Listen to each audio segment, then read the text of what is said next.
दोस्तों इस वीडियो में आप लोग सीखेंगे कि किस प्रकार से किसी भी द्विघात समीकरण को पूर्ण वर्ग बनाने की विधि से कैसे हल किया जाता है। यानी आपको ऐसे ही एक द्विघात समीकरण दे देगा और आपसे कहेगा कि निम्न द्विघात समीकरण को पूर्ण वर्ग बनाने की विधि से हल कीजिए, या फिर आपको कह सकता है कि निम्न द्विघात समीकरण को पूर्ण वर्ग बना करके हल कीजिए। तो आप लोग इसे किस प्रकार से हल करेंगे वही हम लोग इस वीडियो में सीखने वाले हैं।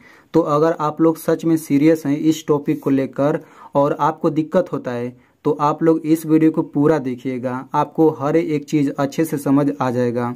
आप अधिकतर सवालों को पूर्ण वर्ग विधि से हल कर पाएंगे इस वीडियो को देखने के बाद। तो चलिए वीडियो शुरू करते हैं। तो देखिए सबसे पहले आपको क्या करना रहेगा, इसमें देखिए जो संख्या रहता है ना उसको हम बराबर के दूसरे ओर भेज देंगे। मतलब बराबर के बाएं साइड इधर केवल x वाला रहने देंगे और बराबर के उधर संख्या को कर देते हैं। तो x वाला ये है, x वाला ये है, ये बराबर के इधर ही रहेगा। तो ये हो जाएगा 3x² प्लस 11x। अब देखिए ये संख्या है तो इसको हम क्या करेंगे, बराबर के उधर भेज देंगे। तो देखिए -4 है तो बराबर के उधर जाएगा तो +4 हो जाएगा। तो देखो 0 में अगर हम +4 करेंगे तो केवल 4 ही आएगा। ठीक है, 0 में 4 जोड़ने से 4 ही आएगा। अब देखिए अगर यहाँ पे +4 रहता तो बराबर के इधर जाता तो -4 हो जाता। ये रूल आपको पता रहना चाहिए। तो अब आप देखिए हमने क्या कहा था कि बराबर के इधर x वाला कर लेना है और बराबर के इधर संख्या कर लेना है। तो सबसे पहला काम तो आपको यही करना रहेगा। उसके बाद आपको क्या करना है वो आप लोग ध्यान से समझिएगा। अब आपको देखना है कि x² के पहले कौन सी संख्या है। तो देखिए x² के पहले कौन सी संख्या है, 3 है। तो x² के पहले जो भी संख्या रहेगा उसका हम लोग क्या करेंगे, दोनों पक्षों में भाग देंगे। तो x² के पहले 3 है तो हम 3 से दोनों पक्षों में भाग देंगे। तो यहाँ पे लिखिए दोनों पक्षों में 3 से भाग देने पर। तो देखिए हम ऐसे ही लिखेंगे, दोनों पक्षों में 3 से भाग देने पर। अगर x² के पहले 4 रहता तो हम लिखते हैं दोनों पक्षों में 4 से भाग देने पर। मतलब जो भी रहेगा उससे भाग देना रहता है। तो भाग देने का मतलब बटा होता है। तो हम क्या करेंगे, इन सभी का बटा कर लेंगे। तो देखिए ये हो जाएगा 3x² बटे 3। तो आप पूरा का बटा 3 कर सकते हैं, चाहे केवल जो संख्या है उसके बटा 3 कर सकते हैं। इसके बाद ये हो जाएगा 11/3 और यहाँ पे x लिख लीजिए, फिर बराबर ये हो जाएगा 4/3। ठीक है, तो इस प्रकार से हमने भाग दे दिया। अब देखिए ये 3 से 3 कट जाएगा, कितना हो जाएगा, x² प्लस 11/3, ये हो जाएगा x। देखिए यहाँ पे x जो है 11 के सीध में, हम चाहें तो यहाँ पे बटा के सीध में भी लिख सकते हैं। जो इसका मतलब हुआ वही मतलब इसका भी होगा। फिर ये हो जाएगा 4/3। अब देखिए हम लोग भाग क्यों देते हैं, तो हम लोग भाग इसीलिए देते हैं ताकि यहाँ पे केवल x² बचे। ठीक है ना, भाग देने का यही मेन उद्देश्य होता है। तो हम यहाँ पे जो रहेगा उसी से अगर भाग देंगे तभी तो कट करके इसके पहले कुछ भी नहीं बचेगा। तो भाग इसीलिए दिया जाता है। अब देखिए जब भाग आप लोग दे लेंगे और यहाँ पे पहुँच जाएंगे तो इसके बाद आपको क्या करना रहेगा वो भी आप लोग ध्यान से समझिएगा। तो देखिए x के पहले क्या है, 11/3 है। तो हम लोग क्या करेंगे, x के पहले जो भी दिया रहता है उसमें हम 1/2 का गुणा करते हैं। ठीक है, फिर से सुन लीजिए, जब आप लोग भाग देंगे तो यहाँ पे केवल x² बचेगा। तो आपको देख लेना इसके पहले कोई संख्या नहीं है। उसके बाद यहाँ पे x के पहले जो भी संख्या रहेगा, ये अभी चिन्ह को भूल जाइए, x के पहले कितना है, 11/3 है। तो हम लोग क्या करेंगे, 11/3 में हम लोग 1/2 का गुणा कर देंगे। यहाँ पे जो कुछ भी रहेगा उसमें हम 1/2 का गुणा कर देंगे। अब इसको हल करिए, समझ लीजिए। तो 11 का 1 में गुणा करेंगे, 11 1 में 11, 3 का 2 में गुणा करेंगे 6। तो सबसे पहले 1/2 का गुणा करके हल कर लेना है। तो यहाँ पे एक भिन्न आ जाएगा, तो इसी भिन्न का स्क्वायर कर लेना है। अब आपको इतना ही है ना, दोनों पक्षों में जोड़ना पड़ेगा। ठीक है ना, तो हम यहाँ पे लिखेंगे दोनों पक्षों में कितना जोड़ना है, 11/6 का स्क्वायर। 11/6 का स्क्वायर जोड़ने पर, एक बार फिर से समझ लीजिए कि यहाँ पे x के पहले जो भी रहेगा उसमें सबसे पहले हम 1/2 का गुणा करेंगे। जो भिन्न आएगा उसका हम लोग स्क्वायर कर देंगे। उतना ही हमें इसके दोनों पक्षों में जोड़ना रहता है। ठीक है ना, इसमें घटाना कभी नहीं रहता, हमेशा जोड़ना ही रहता है। तो चलिए अब आप लोग दोनों पक्षों में जोड़ लीजिए। देखिए हम जो भी काम करते हैं ना दोनों पक्षों में किया जाता है। जैसे देखिए इसमें हमने दोनों पक्षों में भाग दिया है, इसमें दोनों पक्षों में हम लोग जोड़ रहे हैं, क्योंकि दोनों पक्षों में जोड़ें चाहे गुणा करें चाहे भाग करें कोई परिवर्तन नहीं होता है।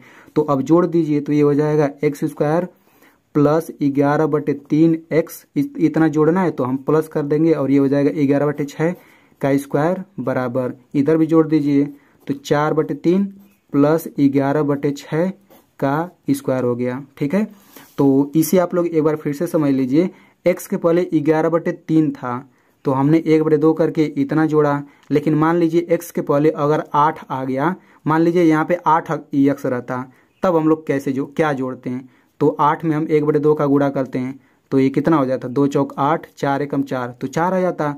तो अब तब हम लोग 4 का स्क्वायर दोनों पक्षों में जोड़ते हैं, ठीक है ना। तो ये रूल होता है। तो आई होप आपको ये समझ आ गया होगा, ठीक है ना। ये सब रफ कार्य है।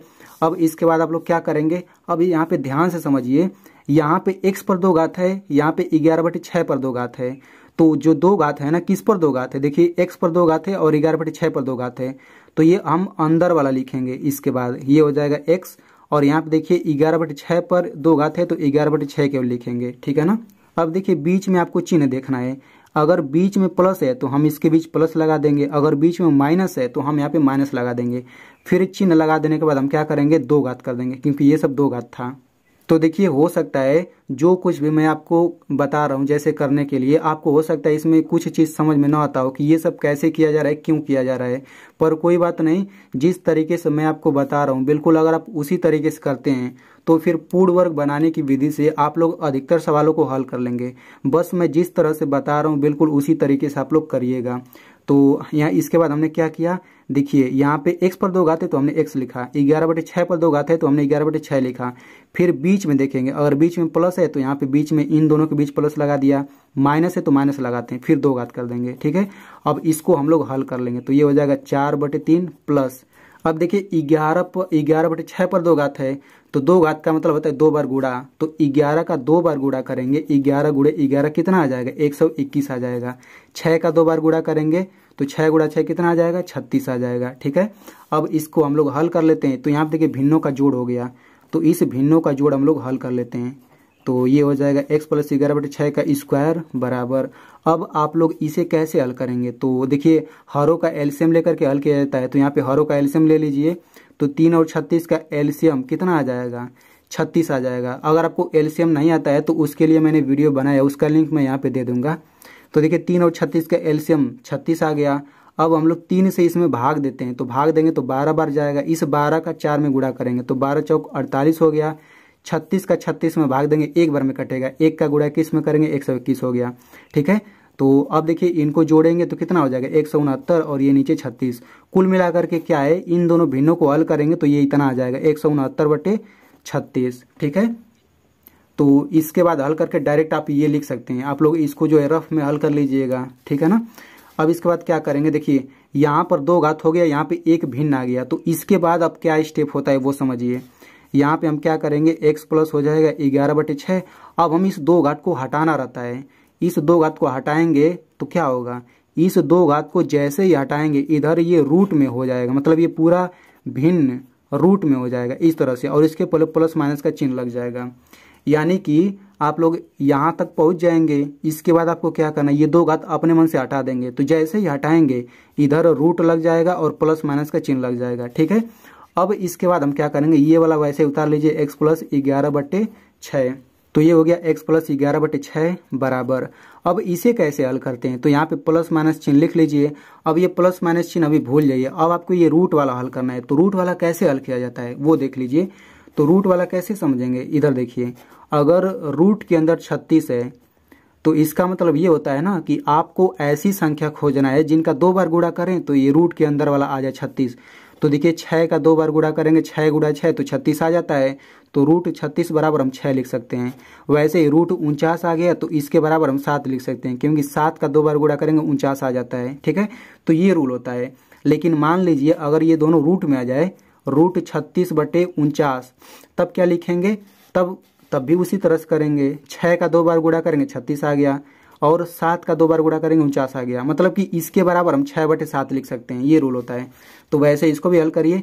तो देखिए 13 का 2 बार गुणा करेंगे तो 169 आ जाता है, और 6 का 2 बार गुणा करेंगे तो 36 आ जाता है। तो हम इसके जगह पे इसके बाद स्टेप ये लिखेंगे, ठीक है ना। अब क्या करेंगे, देखिए एक बार हम प्लस वाला चिन्ह लेते हैं, एक बार माइनस वाला, ठीक है। तो चलिए हम लोग अगले पेज पर इसको हल करते हैं। तो यहाँ से हम क्या करेंगे, ये हो जाएगा x + 11/6। एक बार हम यहाँ से प्लस वाला चिन्ह ले लेते हैं, तो प्लस वाला चिन्ह मतलब केवल 13/6 लीजिए। इसके पहले प्लस लगा भी सकते हैं, नहीं भी लगा सकते हैं, क्योंकि प्लस छुपा भी रहता है, ठीक है ना। तो एक बार हमने इसको प्लस वाला ले लिया, और एक बार क्या करेंगे, एक बार हम लोग माइनस वाला ले लेंगे, तो ये प्लस है तो ये हो जाएगा -13/6। तो माइनस हम चाहें तो बटा के सीध में भी लिख सकते हैं, एकदम ऊपर भी लिख सकते हैं, ठीक है। तो हमने ऊपर लिखा है 13 के सामने। अब इन्हीं दोनों को हल करेंगे तो x का दोनों मान आ जाएगा, मतलब कि हल हो जाएगा। तो इसको हल करेंगे तो कैसे हल होगा, देखिए यहाँ पे +11/6 है तो बराबर के इधर आएगा तो कितना हो जाएगा -11/6। ये प्लस था तो -11/6 हो जाएगा। ये रूल होता है, अगर ये माइनस रहता है तो उधर जाके प्लस हो जाता है।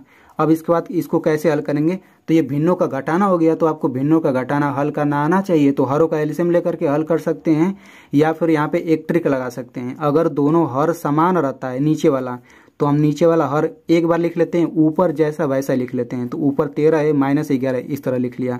तो यहाँ से x बराबर क्या हो जाएगा, 13 में से 11 घटेगा, 2 आ गया और ये नीचे 6। इसको हम काट पीट लेते हैं, 2 एकम 2, 2 तिया 6। तो इस प्रकार से x बराबर कितना आ गया 1/3। तो ये हो गया पहला आंसर। यहाँ से दूसरा आंसर आएगा, इसको हल कर लेते हैं। तो ये हो जाएगा x बराबर -13/6। ये देखिए +11/6 बराबर की इधर आएगा कितना हो जाएगा -11/6। तो इसमें भी आप देख सकते हैं कि दोनों का हर बराबर है, तो हर को हम एक बार लिखेंगे, ऊपर जैसा है वैसा ही लिख लीजिए, -13 -11, ठीक है ना। तो अब यहाँ पे देखिए जब माइनस माइनस रहता है तो जोड़ दिया जाता है और चिन्ह माइनस का ही रहता है। तो -13 -11 कितना हो जाएगा -24/6। इसको काट लीजिए तो 6 चौक 24। तो यहाँ से x बराबर कितना आ गया -4 आ गया। तो ये हो गया दूसरा आंसर। तो बिल्कुल इसी तरीके से आप लोग हल करेंगे तो आपका अधिकतर सवाल हल हो जाएगा। तो देखिए यहाँ से x का 2 को मान आ गया, तो हमेशा 2 ही मान आता है इस प्रकार के सवालों में। तो चलिए एक बार मैं फिर से रिपीट कर देता हूँ ताकि आपको समझने में आसानी हो। तो देखिए सबसे पहले हम लोग क्या करेंगे, ऐसे आपको द्विघात समीकरण दिया रहेगा, तो सबसे पहले हम ये करेंगे कि बराबर के इधर x वाला दोनों छोड़ देंगे और बराबर के दाहिने साइड संख्या को भेज देंगे। उसके बाद x स्क्वायर के पहले जो भी संख्या रहेगा उसका हम दोनों पक्षों में भाग देते हैं। और भाग किस लिए देते हैं, भाग इसीलिए देते हैं ताकि यहाँ पे केवल x स्क्वायर बचे। तो अगर आपको सवाल में x स्क्वायर के पहले कुछ भी नहीं दिया है तब हमें भाग देने की कोई जरूरत नहीं है, तब हम डायरेक्ट इस स्टेप पर आ जाएंगे, ठीक है ना। क्योंकि हम लोग भाग इसीलिए देते हैं ताकि इसके पहले कोई संख्या न बचे। तो अगर पहले से ही कोई संख्या नहीं दिया है तो हम डायरेक्ट ये वाला स्टेप करेंगे, ये वाला स्टेप छोड़ देंगे भाग देने वाला। तो जब भाग देंगे तो यहाँ पे देखिए इसके पहले कोई कुछ नहीं बचेगा। तो उसके बाद हमें क्या करना है, देखना है कि x के पहले कौन सी संख्या है। यहाँ पे कुछ भी रहेगा उसमें हम 1/2 का गुणा कर देंगे। गुणा करने के बाद जो कुछ भी आएगा उसका स्क्वायर हमें दोनों पक्षों में जोड़ना रहता है। यहाँ पे हमेशा जोड़ना नहीं रहता है, घटाना नहीं पड़ता, हमेशा जोड़ेंगे। तो देखिए हमने क्या किया, इतना जोड़ दिया। अब जोड़ने के बाद हम क्या करेंगे, यहाँ पे देखिए यहाँ पे 2 घात है तो हमें इस 2 घात को भूल जाना है, केवल x लिख लीजिए, यहाँ पे 11/6 लिख लीजिए। अगर बीच में प्लस है तो यहाँ पे प्लस लगा के स्क्वायर करिए, उसके बाद इसको आप लोग हल करिएगा। तो जैसे ही हल करेंगे तो यहाँ पे इतना आ जाएगा। तो यहाँ पे 2 घात जैसे ही हटाएंगे इधर रूट लग जाएगा और ये प्लस माइनस। तो इसको हल करने का तरीका आप समझ चुके हैं। इसके बाद हम क्या करेंगे, एक बार प्लस वाला चिन्ह ले लेते हैं, एक बार माइनस वाला।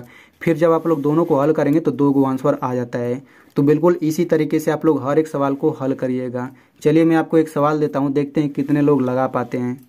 तो आप लोग इस सवाल को पूर्ण वर्ग विधि से हल करके कमेंट में बताइएगा। 2x² + 3x - 9 = 0।